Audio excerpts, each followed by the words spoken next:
The artists worked in 3 shifts and created 1,000 posters every day to encourage the army and heroes on the home front. On June 22, 1941, the Great Patriotic War began in the USSR, which, for Western countries, is known as the Eastern Front of World War II.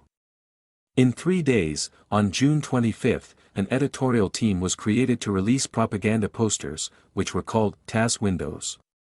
15 million posters. The members of the Moscow Organization of the Artists' Union were the authors of the idea, Mikhail Cheremnik, Nikolai Denisovsky and Pavel Sokolovskaya. They proposed to make posters combining a bright illustration and a trenchant military-themed quatrain. The posters were supposed to raise the morale of the Red Army and the workers on the home front. The main artists of the association were the famous Kukriniksy, a collective of artists composed of Mikhail Kuprianov, Porfiry Krulov and Nikolai Sokolov. TASS stands for Telegrafnoye Agentstvo Sovetskogo Soyuza, Telegraph Agency of the Soviet Union. All the bulletins of the Information Bureau went through this publication, so the agency received news faster than anyone. As such, TASS was responsible for the publication content control and the speed of its release. The military posters received their name as the continuation of the famous revolutionary Rasta windows. These propaganda posters were created during the years of the Russian Civil War in support of the Red Movement by the same agency, which, at that point, was called Rasta, short for Rossiyskoye Telegrafnoye Agentstvo, Russian Telegraph Agency.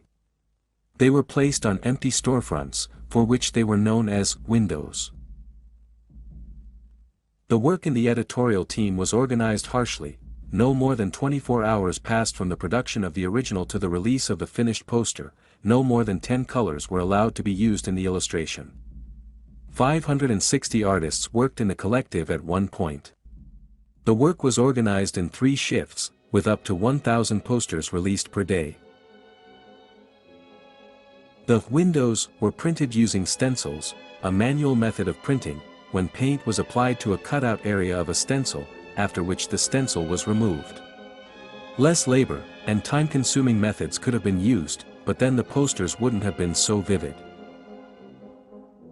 From June 25, 1941, to December 29, 1946, 15 million posters were produced. They were sent to the front, put up onto bulletin boards, lamp posts, storefronts and fences. For partisans, special small posters were made, 30 by 20 centimeters in size.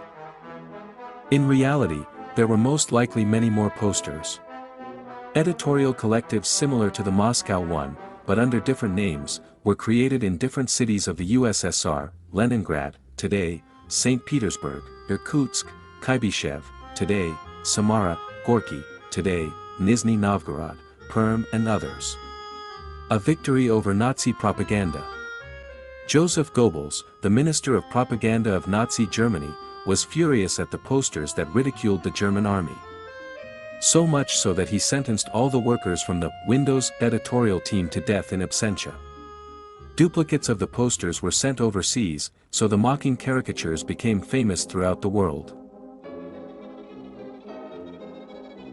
We can trace the most important events in the history of the Great Patriotic War with TASS windows. Many of them were dedicated to heroic deeds and battles. For example, the poster below is dedicated to the feat of pilot Nikolai Gostello. His aircraft was hit and caught fire. Instead of leaving the aircraft, he aimed it at a column of enemy armored vehicles and blew up with it.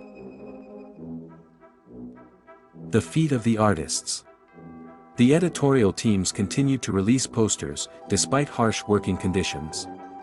During the battle for Moscow, due to a deficit of an oil solvent, the artists worked with turpentine and acetone. Because of war blackouts, it was prohibited to open windows at night and, during night shifts, 3 to 6 workers would be taken away by ambulance, due to poisoning.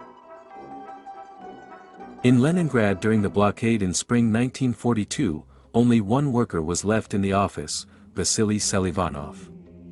He performed the duties of both an artist and editor. He also put up the posters himself.